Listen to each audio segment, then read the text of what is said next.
आइए आज एक पुरानी भूत की कहानी को नए अंदाज से महसूस करते हैं। इस बसरी दास्तान में हम इस जंगल के खौफ और सस्पेंस को जिंदा करेंगे, कदम ब कदम। कहानी तो शुरू होगी, लेकिन उससे पहले एक सवाल। अंधेरा कैसा महसूस होता है? क्या ये एक बेचैनी का एहसास दिलाता है? क्योंकि ये कहानी वहीं से शुरू होती है जहां रोशनी खत्म हो जाती है। तो चलें शुरू करते हैं अपना सफ़र। हमारी कहानी का मरकज़ है एक बहुत ही पुराना घना जंगल जो अपनी पुरस्कार दास्तानों की वजह से जाना जाता है।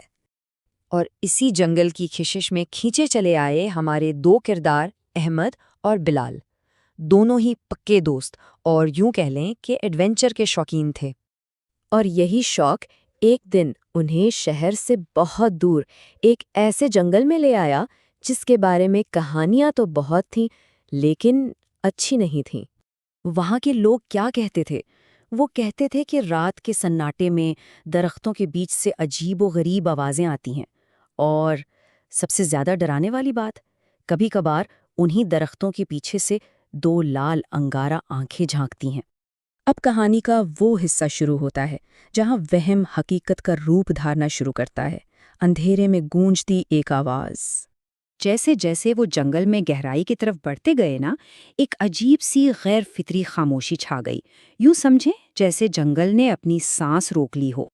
और फिर अचानक इस सन्नाटे को एक आवाज़ ने तोड़ा, बिल्कुल करीब, झाड़ियों के पीछे से, जैसे कोई छुपा हुआ हो। ये वो लम्हा था जब खौफ पहली बार अल्फाज में ढला। बिलाल ने घबराकर सरगोशी में कहा, अहमद, यह आवाज़ सुनी? अहमद ने हिम्मत की, टॉर्च उठाई और सीधा इस आवाज की तरफ रोशनी फेंकी। लेकिन वहां कुछ भी नहीं था। एक पल को तो उन्हें लगा कि चलो सिर्फ कोई वहम था, लेकिन ये सुकून सिर्फ चंद लम्हों का था, क्योंकि फिर दरख्तों के उस पार गहरे अंधेरे में दो सुर्ख आंखें धीरे धीरे रोशन हुईं। अब यहां से तो उन्हें भाग जाना चाहिए था ना, लेकिन तजस्सुस कभी कभी डर पर हावी हो जाता है, और यही तजस्सुस उन्हें एक पुरस्कार झोंपड़ी तक ले गया। डर तो था, लेकिन वो आगे बढ़ते रहे। और फिर कुछ ही फासले पर उन्हें एक पुरानी टूटी फूटी सी झोंपड़ी नजर आई, बिल्कुल वीरान। और जैसे ही वो उसके करीब पहुंचे, झोंपड़ी का दरवाज़ा एक अजीब सी चरचराहट के साथ खुद ही खुल गया, जैसे कोई उनका इस्तकबाल कर रहा हो। अंदर का माहौल तो और भी अजीब था। दीवारों पर कुछ समझ न आने वाले निशान बने हुए थे, और सबसे परेशान कुन बात, फर्श पर जो धूल थी ना, उस पर किसी के ताज़ा कदमों के निशान थे। मतलब वो वहां अकेले नहीं थे। अब तजस्सुस खत्म हुआ और उसकी जगह ली खालिस दहशत ने, क्योंकि अब उनके सामने था सुर्ख आंखों वाला साया। बिलाल ने जैसे ही पलटकर पीछे देखा, दरवाजे पर एक लंबा काला साया खड़ा था, और उसकी आंखें बिल्कुल वैसी ही खून की तरह सुर्ख। ये वही आंखें थीं जो उन्होंने थोड़ी देर पहले जंगल में देखी थीं। और फिर वो साया बगैर कोई आवाज निकाले बहुत धीरे धीरे उनकी तरफ बढ़ने लगा।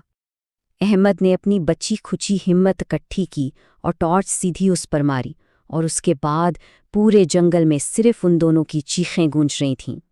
तो इस चीख के बाद क्या हुआ?